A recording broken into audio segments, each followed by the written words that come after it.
통화한 장소는 어딘가요? 언제 말입니까? 22시 58분 말입니다. 22시 58분에 공관 앞 공터로 기억하고 있습니다. 확실합니까? 예, 그렇게 기억합니다. 사실 23시 6분 여인원과 통화한 사실이 있죠. 그렇습니다. 증인이 전화를 한 것이죠. 그렇습니다. 계속 바빠서 전화를 못 받는데 또 통화한 이유가 무엇입니까? 바빠서 대화를 안 되는데 또 전화한 게 아니라 제가 정정하려고 했던 건 22시 58분과 23시 06분에 중요한 대화가 이어지고 있었습니다. 그것이 검찰에서 조사받을 당시 그런 일이 있었을 직후에는 기억이 안 나고 지금 기억이 난다는 그런 취지인가요? 아닙니다. 검찰에서 조사를 받을 때도 그랬고 최근까지도 그렇게 생각을 했었는데 이번에 조태영 원장님께서 CCTV를 공개하면서 구체적인 사실을 적시하니까 그런 사항과 견주어 여러 가지 부분들을 재검토하는 부분 중에서 22시 58분과 23시 06분과의 진술과 관련해서 22시 58분의 내용을 23시 06분에 두 가지 대화를 한꺼번에 대화한 것처럼 23시 06분의 대화로 진술했다는 걸 확인했습니다. 22시 58분경 네. 전화를 했을 때 공관 주차장이 확실합니까? 예, 그렇게 기억이 됩니다. CCTV 영상에 보면 그 당시에는 본관으로 진입하면서 통화한 것으로 나타나는데 이것도 그럼 기억이 잘못된 겁니까? 지금 그러자도 막 들어오면서 국정원에도 공개한 CCTV를 봤는데 현재 그 CCTV가 정확한다 하더라도 저는 나름대로 몇 가지 부분에 있어의 의무를 가지고 있습니다. 그래서 증인의 생각이고 어쨌든 CCTV 상에는 증인이 공관 주차장에 전화를 하지 않고 본관에 진입하고 있었다는 것은 객관적 사실인 것입니다. 그때 여인원과 통화하면서 메모를 받아 적은 장소가 어딘가요?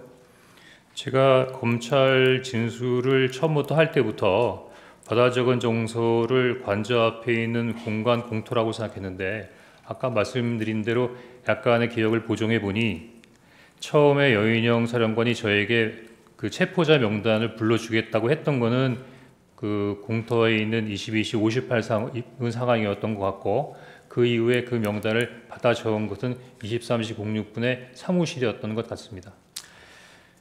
12월 3일이면 겨울입니다. 바깥에서 메모를 한다는 것은 극히 이례적이고 추운 상황이었을 수 있습니다. 그것을 장소를 혼동한다는 것은 말이 안 된다고 생각하지 않습니까?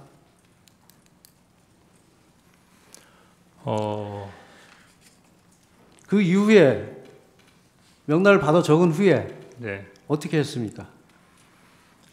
명단을 받아 적은 게 23시 06분 이후라고 하면 23시 30분에 아마 정무직 회의가 준비되어 있었기 때문에 아마 그 회의를 가려고 했는데 그 회의에 참석하기 전에 보좌관을 불러서 막 적었던 명단을 다시 옮겨서 정서하라고 했던 것 같습니다.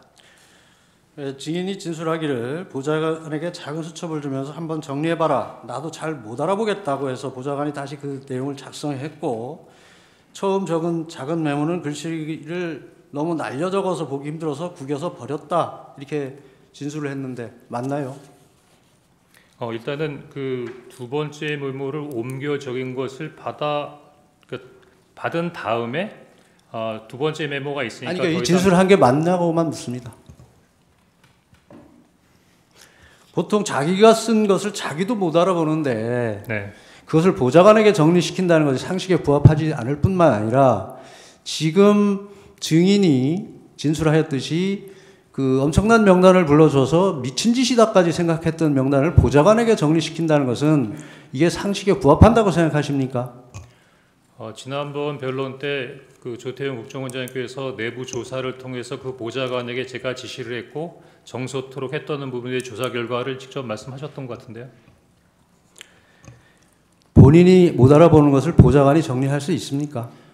그 보좌관이 제가 잘 못 알아보는 글씨로 몇 번 정서를 부탁했던. 이 보좌관이 누군가요?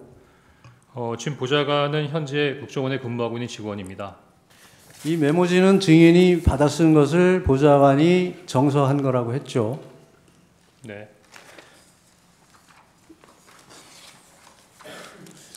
증인은 전에 증언에서 정서로 되어 있는 대상자들의 글자는 보좌관의 글씨고 밑에 막 흘려 써 있는 글씨체가 증인의 글씨체이며 증인이 왼손잡이라서 조금 흘려 쓰는 부분이라 상대방들이 좀 알아보기 어렵다고 했는데 메모에 있는 증인의 글씨는 왼손으로 작성한 게 맞나요?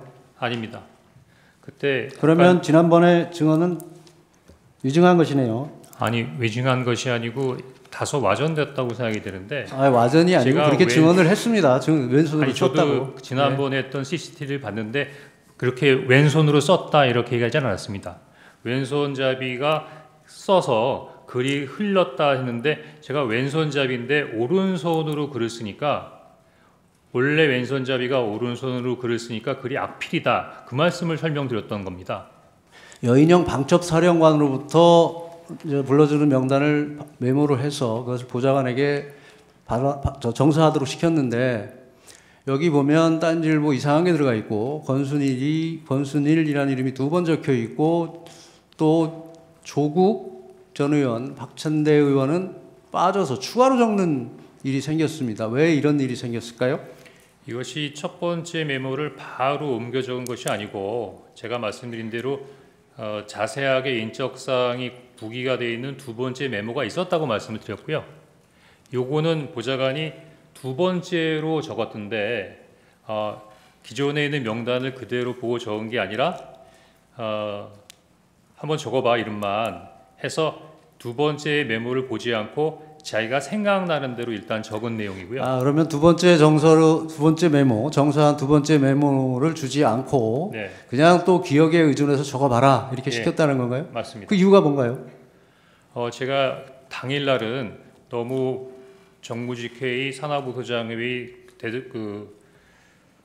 개별적으로 원장님께 보고드리는 과정 또는 상황을 모니터하면서 굉장히 바쁜 상황이기 때문에 이 부분을 챙기지 못하다가 아니 메모지가 이미 정서가 됐는데 3차 또 정서를 다시 작성하게 기억에 의존해서 작성시킨 이유가 그 다음 날 뭐죠? 오후 4시 정도에 2월 4일 오후 정도엔 시간이 굉장히 여유 있는 시간이 있었습니다. 그래서 바빠서 확인하지 못했던 이 명단을 가지고 꼼꼼히 챙겨보다가 저 첫 번째 메모 한번 증인 보세요. 예. 두 번째 메모는 첫 번째 메모를 보고 정서를 한 것인데 그 두 번째 메모를 주지 않고 기억에 의존해서 다시 작성한다는 것이 말이 된다고 생각하십니까? 그게 시간이 있어서 했다는 게 그게 지금 이유가 된다고 생각하시나요? 제가 아까 말씀드린 대로 10명의 명단을 받았고 2명은 굉장히 좀 약간 어떤 사람일까라는 부분에 대해 궁금함이 있었고 계속 묻겠습니다. 12명이 아니라 한두 사람 정도가 더 있을 거라고 하는 굉장히 궁금증이 있는 상태에서 저 혼자 어떻게 해결이 안 되는데 그래도 첫 번째 메모를 봤던 저 친구가 좀 뭔가를 기억해. 그 당시에 이미 첫 번째 메모는 폐기한 상태였죠. 그렇죠. 그러니까 전부 저 메모는 보좌관의 기억에 의존해서 작성한 거네요. 아닙니다. 두 번째 메모를 보고 쓴 겁니다. 물론 제가 두 번째 메모에서 두 번째 세 번째로 메모를 준 게 아니고 기억에 의존해서 작성하라고 했다면서요. 그건 세 번째 메모죠. 두 번째 메모했는데 세 번째 메모지입니다. 그래서 제가 그걸 한번 묻겠습니다. 이 메모지에 동그라미 친 부분은 무슨 의미인가요? 제가 아마 민주당 의원님들이 이렇게 있다라는 생각으로 동그라미를 친 것 같은데요. 지금 생각해 보니까 의원들만 동그라미를 친 건가요? 기억이 안 나나요? 아마 그랬던 것 같습니다.